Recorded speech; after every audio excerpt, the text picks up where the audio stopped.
teenager for 4 years in Washington, D.C. between 1981 and 1985, the height of the Cold War, where a lot of my friends around me, their dads were spies. And one day he disappeared because the FBI made his dad disappear. And military attaché officers, both from the Soviet side and the US side, they were known spies.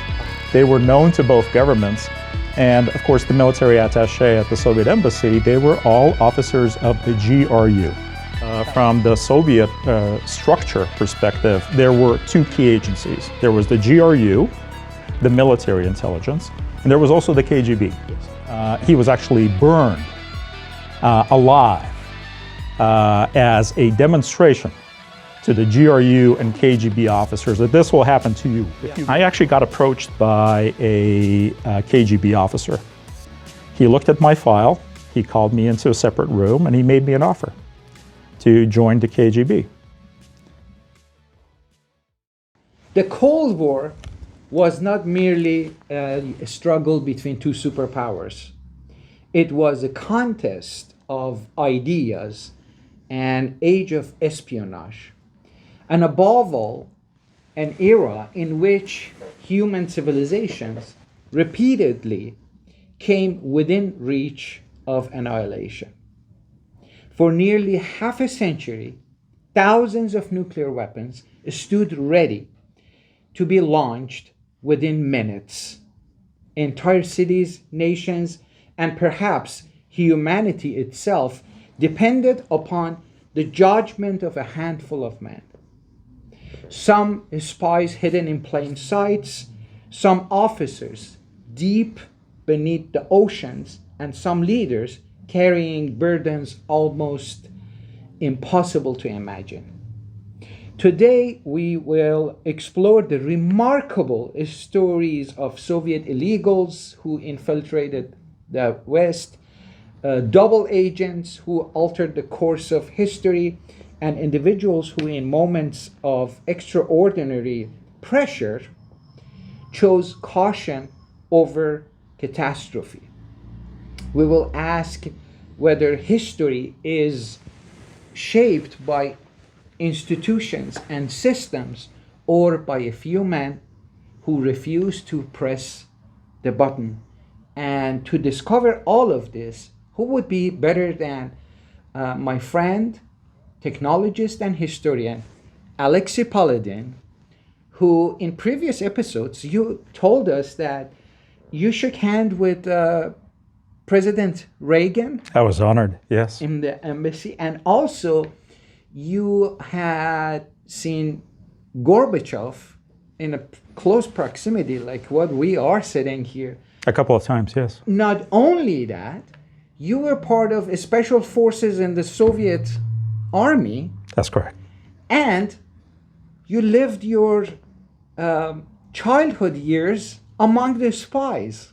In Soviet embassies. In Soviet embassies. In Canada and the United States, yes. So this can't be better than this. Welcome, Alexey. Thank you very much. And, Thank and you. you all welcome to Stand-Up Historian.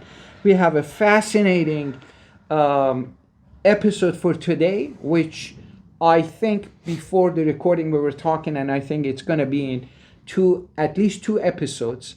So Alexey can tell some of the most intimate stories of spies that he has, those who met in person. When he tells you the names, you'll be shocked at how close this man was to in the proximity of these characters. Okay, Alexey, welcome, and walk us through what happened. Tell us some exciting Yes. espionage stories, and help us to understand this web of treason and defections and all kinds of stuff that happened during the during the Cold War, yes, which seems like 1,000 years ago. It is about 40 years ago. Some episodes will be about 80 years ago, but the remnants are still present with us today.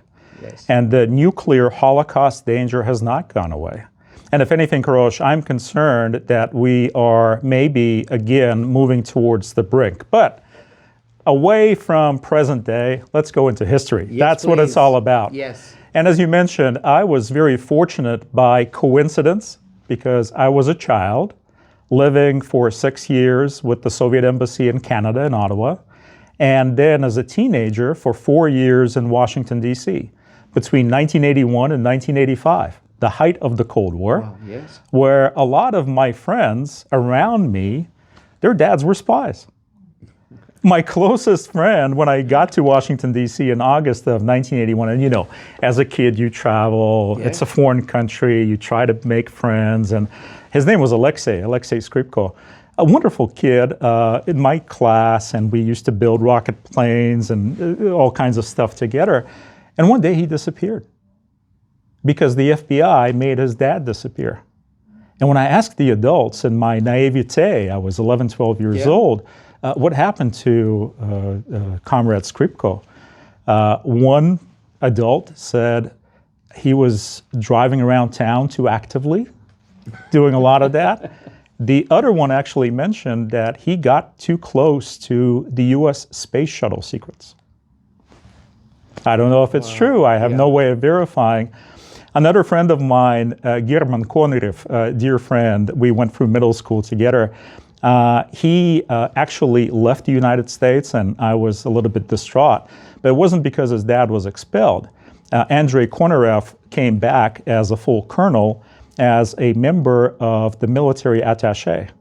And military attaché officers, both from the Soviet side and the US side, they were known spies. Okay. They were known to both governments.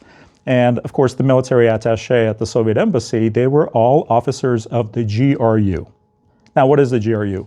Главное разведывательное управление Советской армии, the main intelligence directorate of the Soviet army. So these are military specialists. Okay, these are military specialists.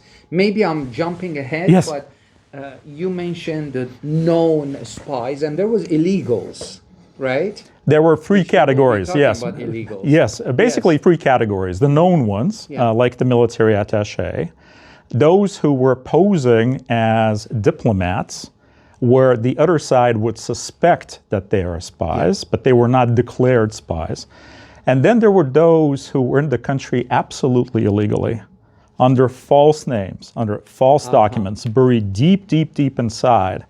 And we will get to some of those fascinating cases, including Rudolf Ivanovich Abel, Yes. who is featured, and I'll show the audience some of the things, and we can refer to interesting movies and interesting books, because this is all about knowledge sharing, and this is all very well documented. But a great movie produced by Steven Spielberg with Tom Hanks playing the American lawyer who saves the life of Rudolf Abel. And we're going to get to Rudolf Abel in a little bit. So 3 categories, but amongst them, from the Soviet structure perspective, there were 2 key agencies. There was the GRU, the military intelligence, and there was also the KGB. Yes, of course. And KGB was political intelligence. And KGB went through several iterations to become KGB. Yes. Was it a precursor? NKVD was a precursor to KGB, or that was a different organization? Oh, absolutely correct. The NKVD, Народный комиссариат внутренних дел, chaired by the notorious Lavrenti Beria, was then transformed into the MGB, the Министерство государственной безопасности, the Ministry of State Security, which was then transformed into KGB, Комитет государственной безопасности, the State Committee of, basically same thing. And started back in the days of when Lenin and Stalin grabbed power. They first created the ЧК under Felix Dzerzhinsky to look at those who were sabotaging their efforts to establish the communist rule over the former Russian Empire. But very quickly, since about 1919, they started sending their intelligence officers. Where? To the Western countries that they were targeting. They were doing 2 things in, say, the United States. They were helping establish a presence of Communist Party organizations, which will actually come into play, because a lot of the recruits in the 1960s and the 1980s, as I will tell the story, they were ideological. Yes. So the people that the Russian or Soviet intelligence officers targeted, they were basically of two categories. Ideology, deep belief that Marxism, Leninism should rule the world. That's why they were becoming traitors to their own country. Yes. And subverting the United States of America, helping the Soviets. And the other big category were those who were doing it for the money. And we're going to talk a lot about those. Speaking of which, actually, since I started describing some of my friends and kids, another friend of mine is featured, his dad actually, featured is in this book called Spy Handler, the memoir of a KGB officer, the true story of the man who recruited Robert Hanssen and Aldrich Ames. Now, those of you at home or at work who are following this, you may have heard those names. Yeah. Two very notorious traitors that did a tremendous amount of damage to the United States of America by volunteering to contact the KGB in 1985 for what? For money. Money, yes. Aldrich Ames had gone through a bad divorce. He had to pay off some alimony. He got himself a new wife who was very expensive, and he had to please her. So he walked in audaciously into the Soviet embassy, and we'll get to that story a little bit later, and basically volunteered information about top officers. And the officers that Ames and Hanssen gave up, I actually knew their kids, because their kids were in the same school as me. Two gentlemen featured here by the names of Martynov and Matorin. Yes. Matorin's kids were much younger than me. Martynov's son, I remember very well. Sasha was a couple of years my junior, and we used to play in school together. Both were recruited by the FBI and the CIA. They were KGB officers embedded with the Soviet embassy. For years, they told their American handlers lots of secrets about how the KGB and the GRU were operating. But the traitors, Hanssen and Ames, they burned them. They gave them up for hundreds of thousands of dollars that the KGB paid, and both men were executed. Yes. So they disappeared out of my life, and their kids disappeared out of my life, and they totally disappeared off the face of the earth because of treachery. And you mentioned executed. The way they executed them, correct me if I'm wrong, it was shot in the head and buried in an unmarked grave. Yes, there was some controversy around the Penkovsky case. We can get there. One of the famous offers about the KGB, his alias was Suvorov. He was actually, his last name was Treason. He was an officer of the GRU who went to the West. He wrote a number of books about the subject. He claimed in one of his books that Oleg Penkovsky, we're going to get to the Penkovsky case very soon, he was actually burned alive as a demonstration to the GRU and KGB officers that this will happen to you if you betrayed a country. Make an example. That was actually dispelled. They did make a film of the cremation process, but they shot Penkovsky, yes, and yeah. Well, we're going to get to those. Sure. But back to sort of my background in childhood, Viktor Cherkashin, who wrote this book and published this in the West in 2005, he actually makes reference to another dad that I knew because Misha, the son, was in my class. And as Cherkashin writes, he has a paragraph that is called Washington Station, How to Catch a Spy. Because Cherkashin was in counterintelligence. He was trying to find those that the FBI and the CIA were running. He talks about his dilemma on how to handle Valery Martynov that I just mentioned. And then he says, something drops into the lap. And I'll quote, the envelope was addressed to Viktor Diktyar, a mid-level intelligence officer in the Residentura. The resident or Residentura is basically station, KGB station. It had been mailed to his apartment in a Virginia suburb that I visited many a time because I was playing with young Misha. Dropped in front of his door by a letter carrier. It was postmarked so-and-so, and it said inside, do not open, take this envelope unopened to Viktor Cherkashin. By whom? Robert Hanssen, who was a senior FBI officer. At that point in time, he was stationed in New York City, and he was responsible for all foreign counterintelligence, which meant that he knew all of the agents that the FBI was running. So Hanssen, for $100,000, gave up Martynov, Matorin, and a whole bunch of others to Cherkashin. I actually met Viktor Cherkashin a couple of times in my life. I remember him from the embassy. Viktor Diktyar, know him very well, and his son Misha. It's just fascinating backgrounds. But in terms of my personal progression, I, from a very early age, became aware of the whole issue of nuclear weapons. Those of us who were around in the 1980s remember that the buildup from both sides was tremendous. The arms race, there were tens of thousands of weapons pointed at each other. We're going to get to some of the situations where we, as a world, were this close from total annihilation. But in order to try to de-escalate things, in September of 1984, I, 14-year-old kid, son of a Soviet stationed in DC, was invited to a live TV show hosted by CBS in Washington, DC. It was called Children Talk About Nuclear War. And it was supposed to be an exchange between Soviet kids and American kids of the same age.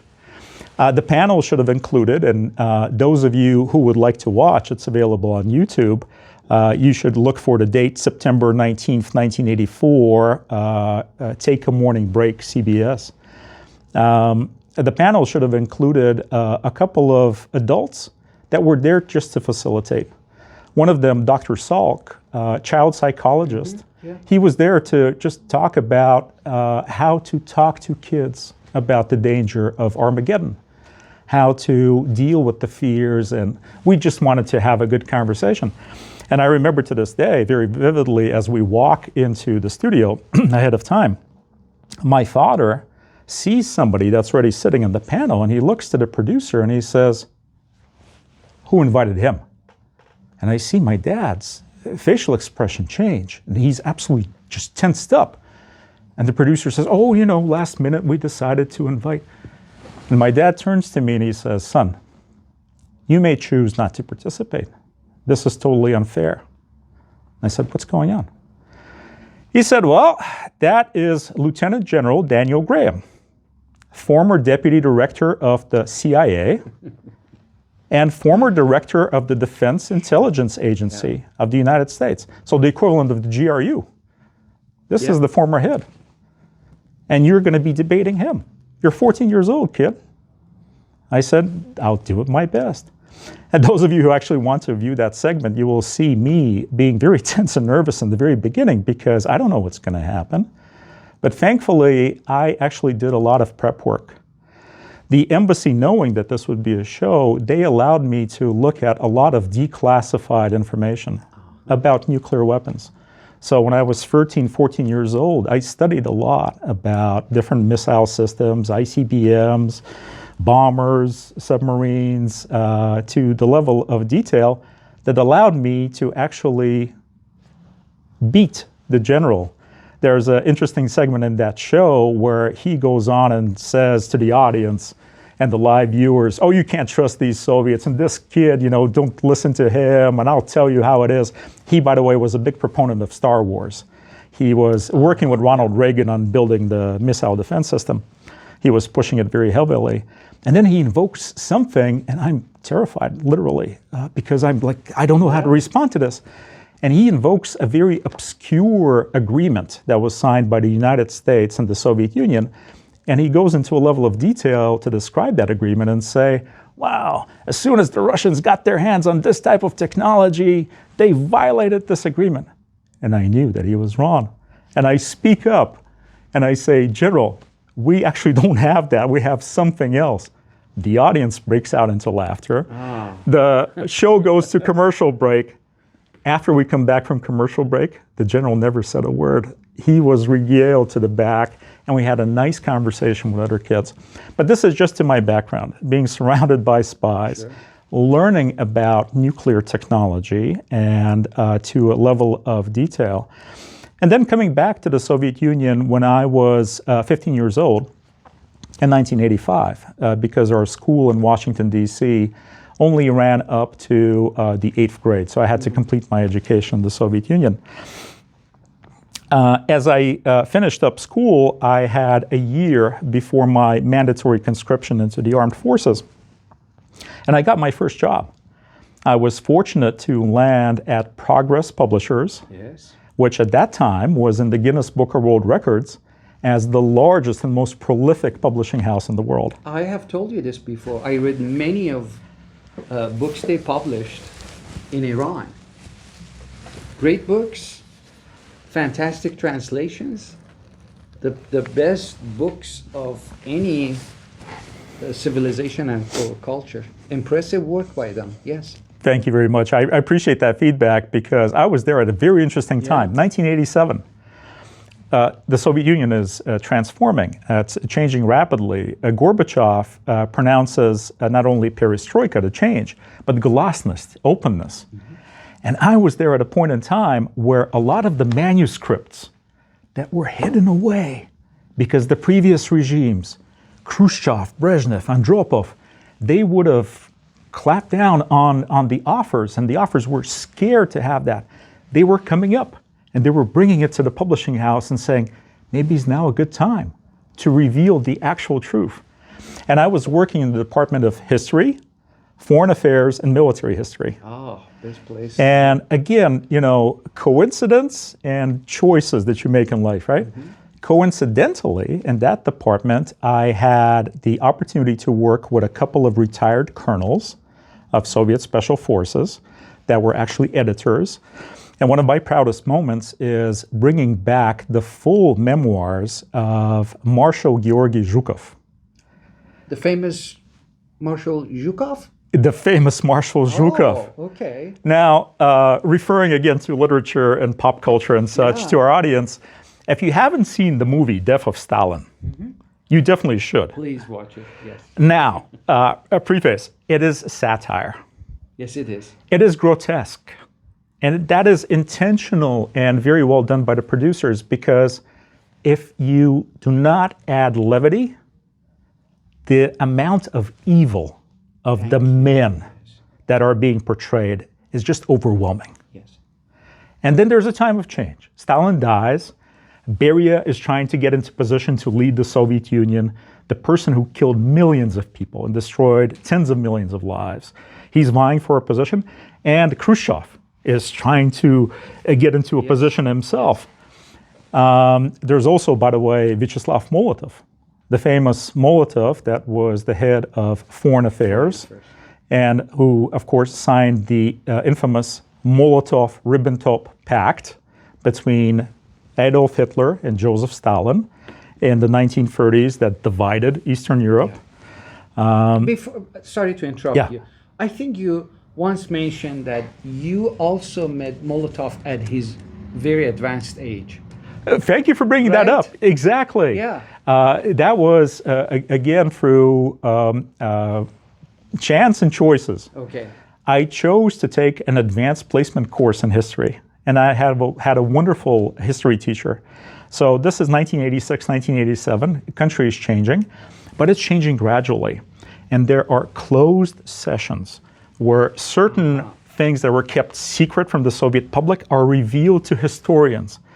And I'm still in high school, and she brings me to the session, and as we walk in, she nudges me and says, "That's Vyacheslav Molotov."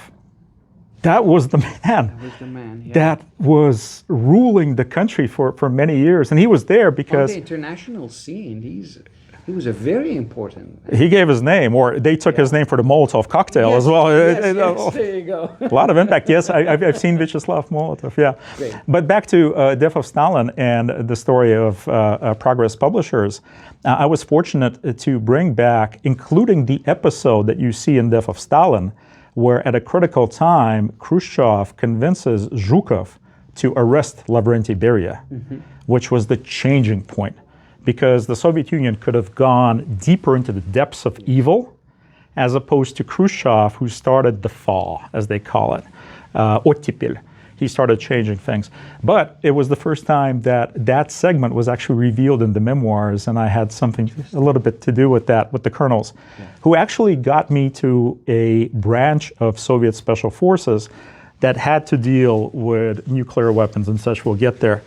Another fascinating person that I encountered and actually worked with her on a book, Vera Dmitrievna, a very pleasant lady, middle-aged at the time, not elderly, very well-versed, one of those quiet professionals that took me under her wing because I was just learning the trade of being an editor. And I worked on a book with her, and then during a coffee break, one of my colleagues nudged me in the ribs and said, "Do you know who she is?" I said, "Vera Dmitrievna Gapanovich, the very nice lady professional." "She is Penkovsky's widow." Vera. I said, "Who?"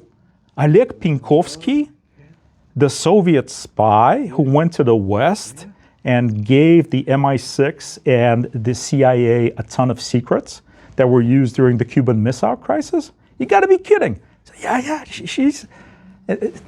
Again, just chance encounters and opportunities. We'll get to Oleg Penkovsky and what he did as a story. Sure. But the colonels saw that I was capable and I was willing to work very hard, and they pulled me aside over tea one day and they said, "You're about to go into the Soviet Army, so what are you going to do?" I said, "I don't know. They send conscripts all around. They'll make a choice." No. So they sent me to their branch of special forces that took me on a fascinating journey, including the ability to travel the country as the official army interpreter for Caroline Scofield, that published an explosive book. Gorbachev allowed her, a British journalist, access to all of the most secretive parts of the Soviet army. It was this era of openness. Absolutely unbelievable. And I was with her on a 6-month journey, traveling to different locations that allowed me to get on board, for example, the Tu-160, Yes. which is still considered a lethal strategic bomber that can carry, I believe, up to 24 cruise missiles with nuclear warheads. I was actually next to the photographer in this shot as we were flying next to the Tu-95, known as the Bear, in a NATO description, another nuclear bomber. But from there, I actually got an opportunity to train with airborne forces, and this is a nice photo of my comrades and a grainy black and white of me doing the same things as these guys are doing, training. But what I really wanted to talk about is my experience with a branch of Soviet special forces that were absolutely secretive, and no journalist had ever visited the GRU Spetsnaz. Now, when I got there, they asked me, "So what do you do?" And I described my military specialty. And I asked them, "What's your purpose in life?" And the sergeant looked at me, he said, "Okay, I'll break it down to you. At a time of conflict, we deploy in stealth aircraft, land on the outskirts of London, get into the Buckingham Palace, grab the Queen, put her in a bag, take her to the Kremlin." And I said, "Okay." And in my time that I spent with Spetsnaz, I saw their capability, and so did Caroline. And she was just blown away. And she actually writes about this in terms of how well prepared and how lethal they were. And I got a chance to train with these guys. Our mission that we were performing was actually, it started off with a parachute deployment from only 300 feet. Now, those of you who have done skydiving, you typically deploy at about 14,000 feet to give you the time to deploy parachutes. And that day, 300 feet from a helicopter into a dense forest. As you can see, one of my buddies is dangling from a tree. He actually broke his ankle. But it was one of those missions where you just go on. So we cut him off the tree. I took his rifle. We built him a splint, and he drudged along with us through hell and fire, literally.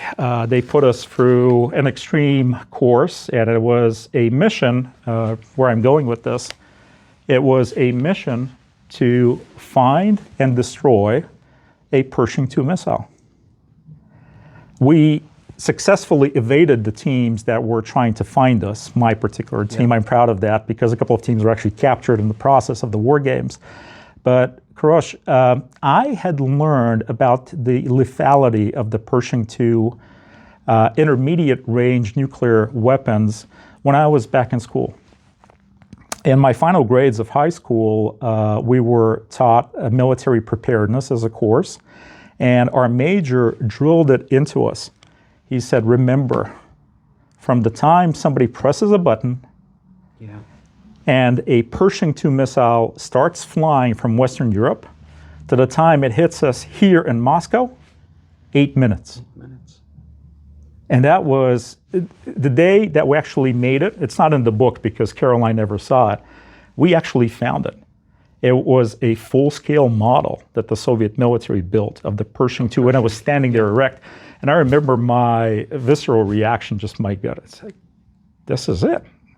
This is what's going to kill us all. Now, we found it. We placed demolition charges. We destroyed it.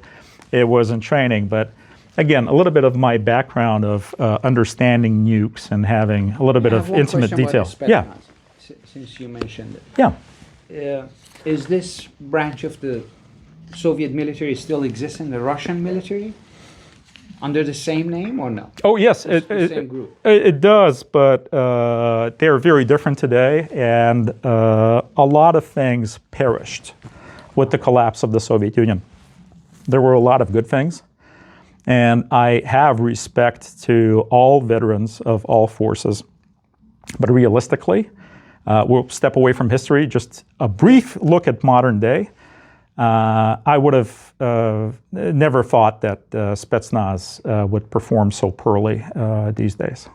And I believe they were deployed to Syria to support Assad regime. Oh, they're being deployed in multiple locations, but their current performance level is not what I experienced with those guys. Yeah. Okay. So having said that, I've been fortunate throughout the years as a veteran myself to train with many on both sides, not only in the Soviet Union.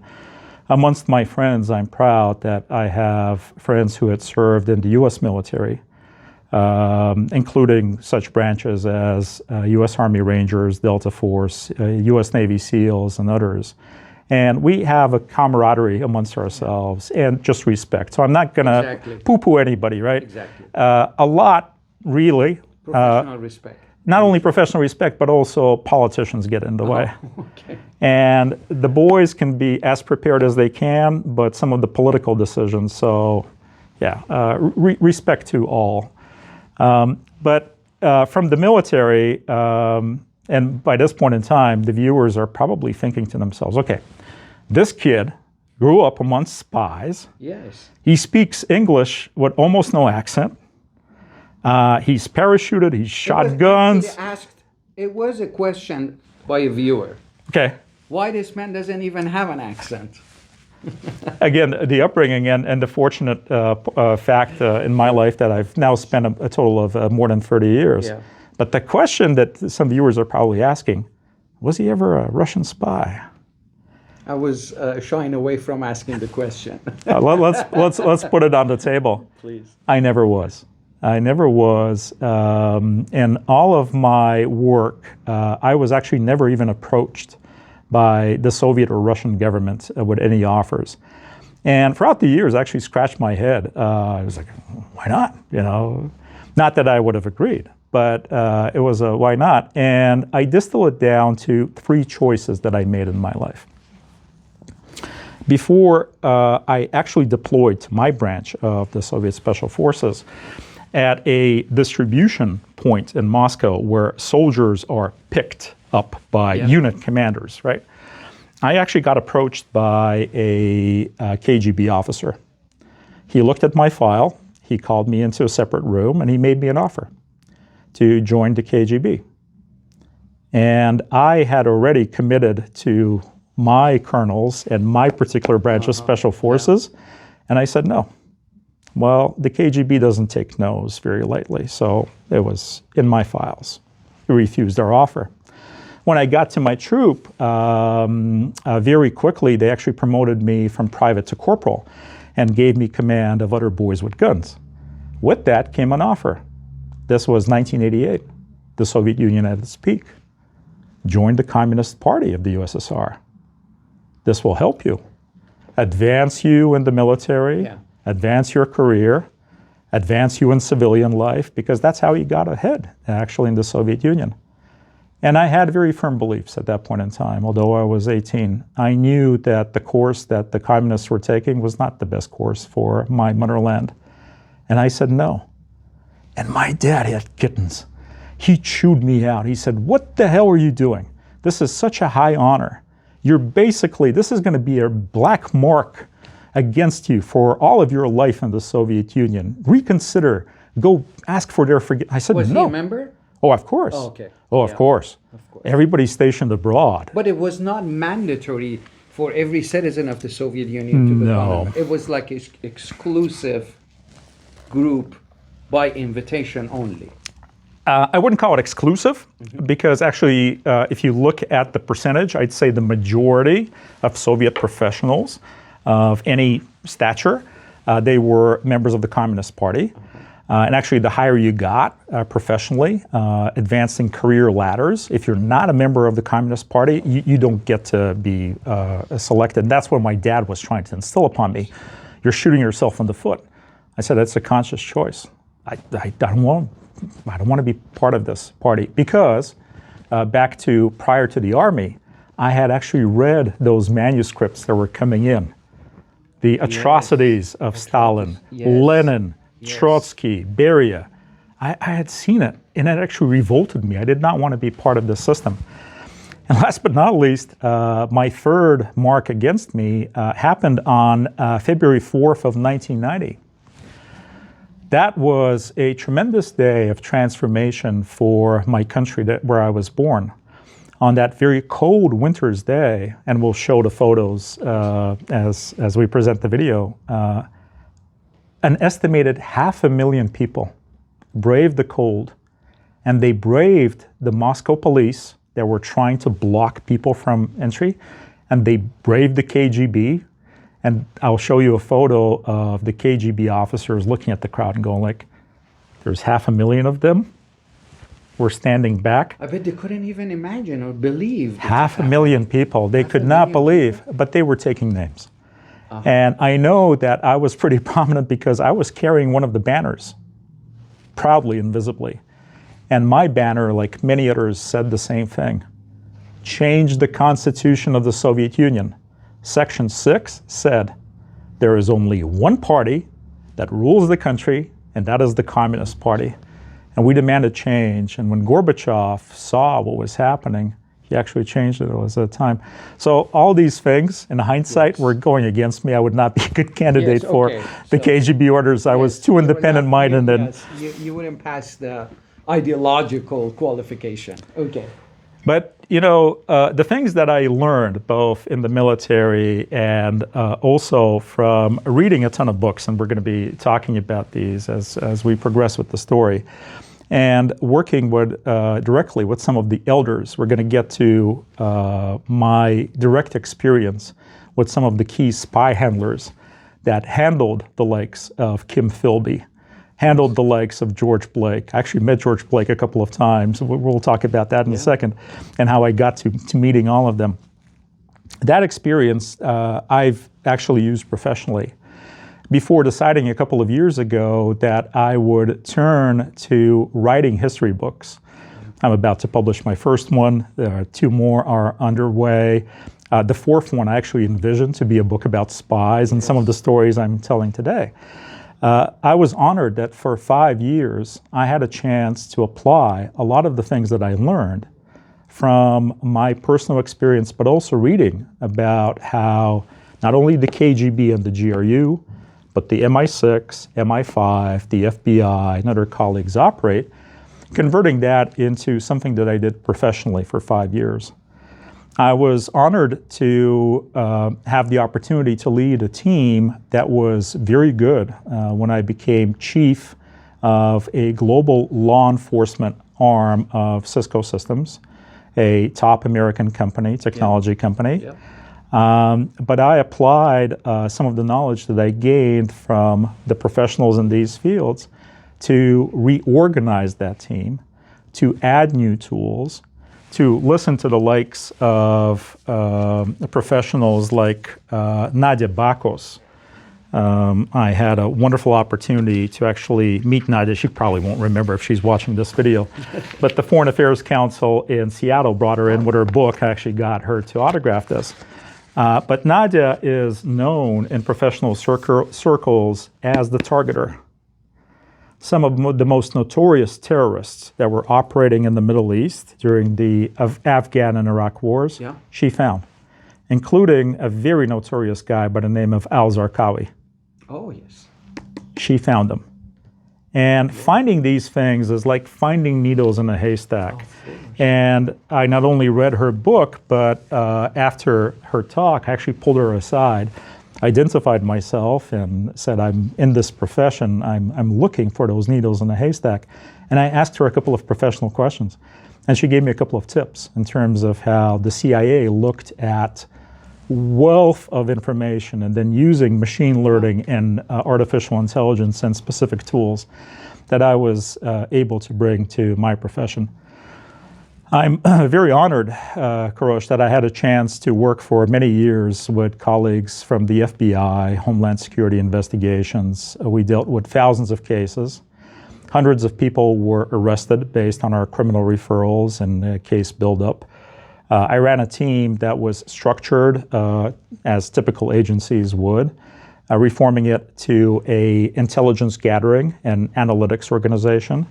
A team of field deployed detectives and investigators. We had people in 16 countries covering more than 20 languages, like Arabic, Chinese, many others. And also professionals that would do forensic analysis. And as a result, our work was highlighted in a number of public cases, including one that I can quote publicly. I can't talk about number, but I can only mention that over 5 years, we detected, disrupted, and destroyed 22 international organized criminal groups, including the work of Onur Aksoy, who, if you look at the site of the Department of Justice of the United States, through elaborate years-long schemes, Aksoy created and ran one of the largest counterfeit trafficking operations ever.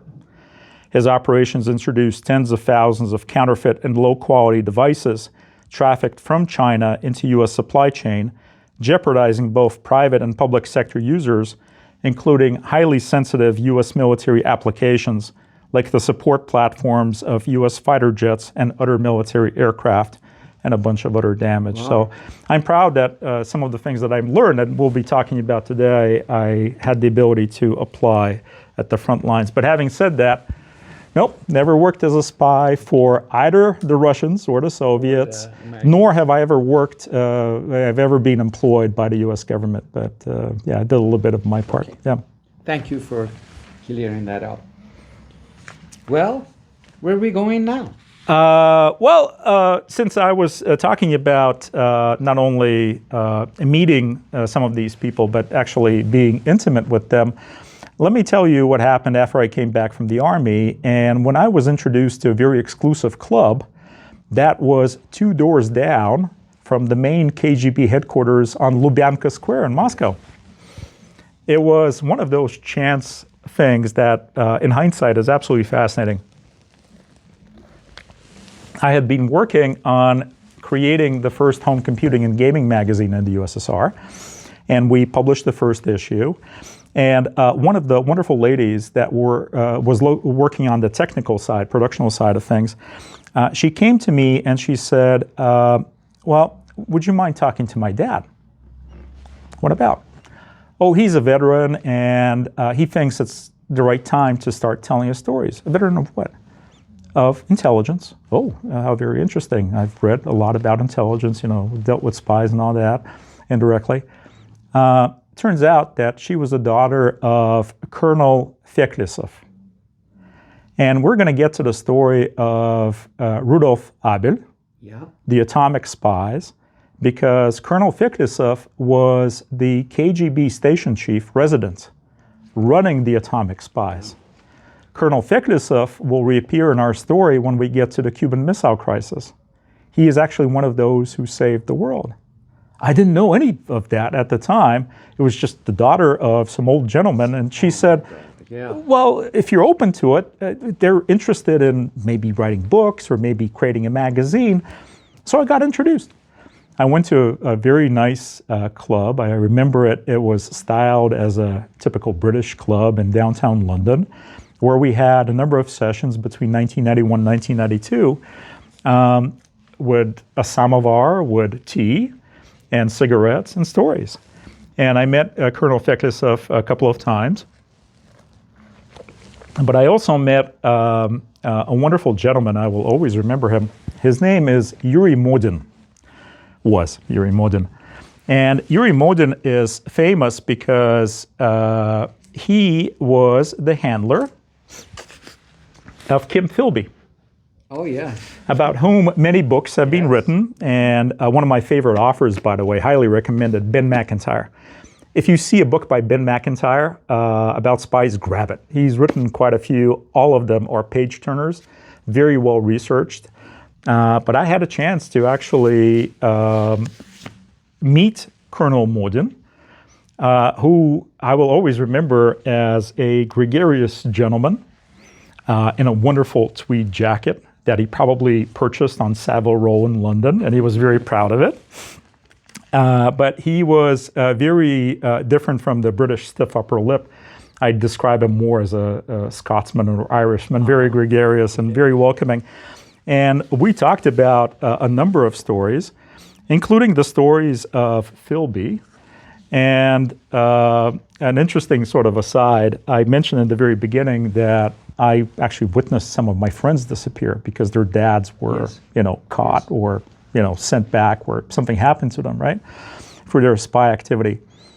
In recent years, I learned that a musician that I grew up absolutely adoring, Stewart Copeland of the Police, the drummer of the Police, he had a similar story. I heard Mr. Copeland talk about the fact that one day his best friend in childhood in Beirut was gone. The kid was no longer there. That was the son of Kim Philby.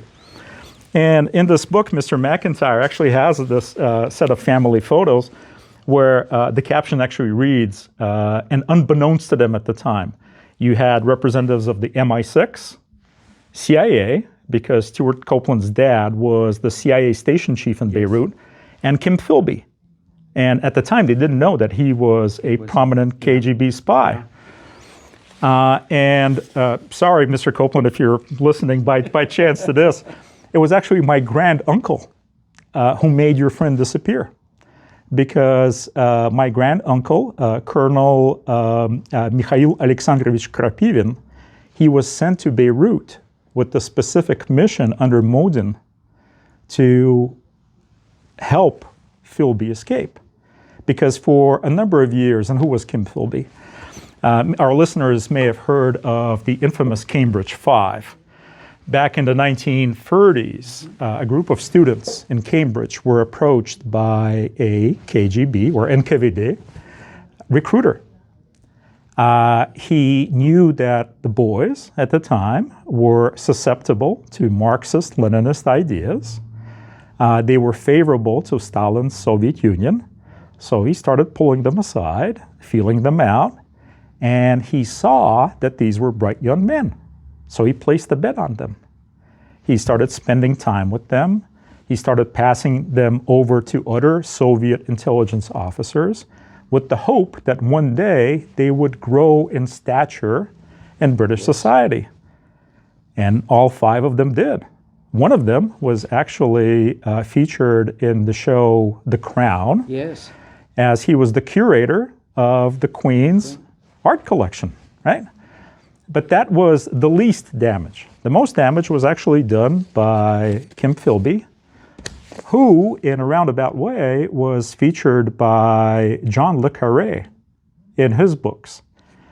Those of you who have read the spy novels of John le Carré, and I love them because le Carré himself was a spy, and so was Ian Fleming, and so was Graham Greene. That's why their works of fiction are so interesting, because they're based on practical experience. But if you look at Tinker, Tailor, Soldier, Spy, and if you look at Smiley's People, those are the stories of Kim Philby. The fictional setup of Tinker, Tailor, Soldier, Spy, you have C, Control, the head of the MI6, and you have 5 people under him. And Smiley's trying to figure out which one is the traitor. That was Kim Philby. That's how high he was. For a time, he was actually stationed as the MI6 representative in Washington, D.C., working with the CIA. And he was giving the Soviets thousands of secrets, both of British military intelligence and the CIA's top secrets and such.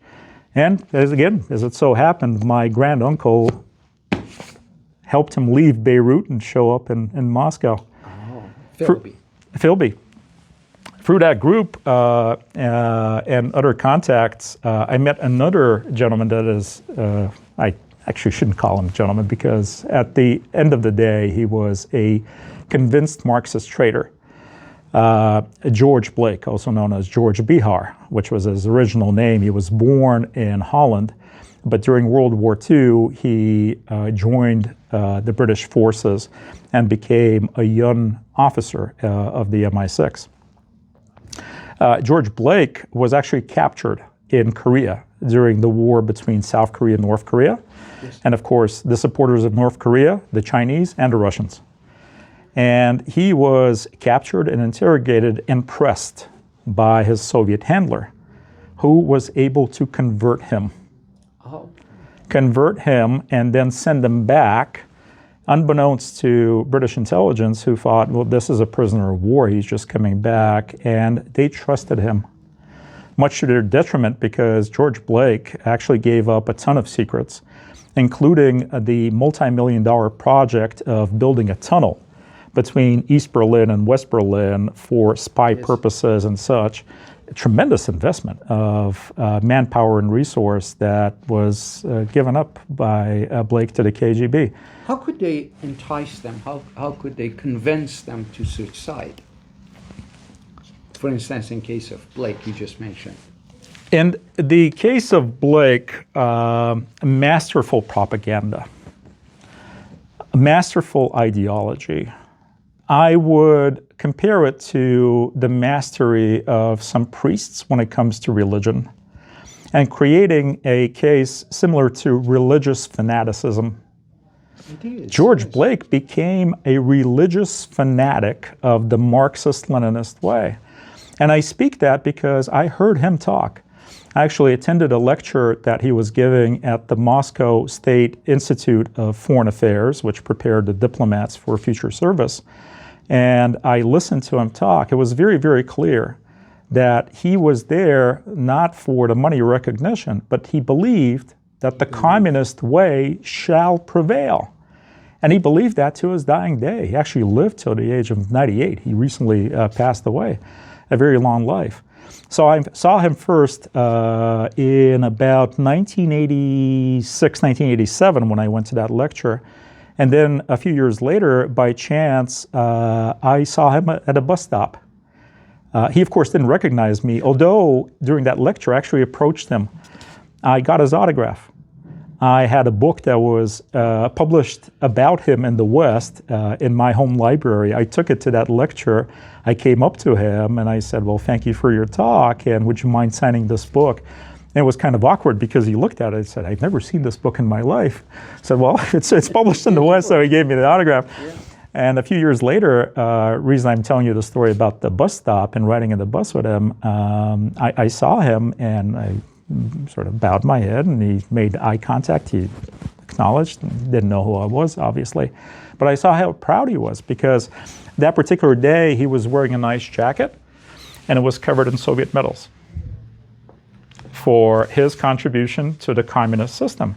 He was heading, obviously, to some special occasion because he was proudly displaying all of those. But so total indoctrination. Total indoctrination. Propaganda, which we see it in radical Islamic movements today. It's very much the same thing. One has a religious foundation. The other one is an ideology. I have a question here for you. Yes. What was your feeling towards the Soviet Union as a young man serving in the special forces? You see these people. Was it a sense of pride, or what was it? How, as a young man, how did you feel about the Soviet Union? I was part of the system. I was also indoctrinated. Growing up in embassies, they sent the best of the best to represent the Soviet Union. Obviously. And with that came the doctrine of we are better than the West, we are superior. At the same time, I could see the other side of things because every summer I would travel back for summer vacation. And in a recent episode, I talked about the long lines for food or the lack of toilet paper and such. And I was like, the two systems. So for me, in my formative years as a teenager, I clearly saw that the American way of life and the American approach to building a life was far better and far superior, even to the smallest things. I used to go play basketball in Chevy Chase, Maryland, every single day. With the exception 3 days when it snowed in DC. Even if it rained, I would play basketball on a court that's next to the headquarters of Geico Corporation. And I would be growing up with, I grew up with American kids. And I saw that kids that were a couple of years older than me, they would start showing up with, stereos, boom boxes. And one day I remember a kid pulled up in a car. And I came up to him, to my buddy, and I said, "Did your parents buy you a car?" He was offended. He looked at me, he said, "No, I worked my butt off for years. I cut lawns, I delivered newspapers, I packed groceries at the local Safeway. This is mine." And to me, as a young man coming up, that was like, oh, you have an opportunity to do that? Because that was not part of the Soviet way. It was very different. So for me, just being in this set of circumstances, again, why I wasn't a good candidate for KGB recruitment, because I was very clearly pro-Western. Exposed to the West and Western way of life. Actually, you triggered something else as a thought. I remember being reprimanded by my teachers in high school for expressing certain beliefs that were pro-Western. And I knew, because I was going to a special foreign language school that was, in essence, a pipeline for either diplomats or spies. I knew that the reprimand would actually go into my file. Permanent file. A permanent file, because at least one of my teachers, a language specialist, I believe he was a young KGB officer that was basically working with kids and seeing who's what. And I remember, it was a very public reprimand because I expressed certain beliefs that, no, the way this country is going, there's another way. And that was really a cowboy no-no. So anyway.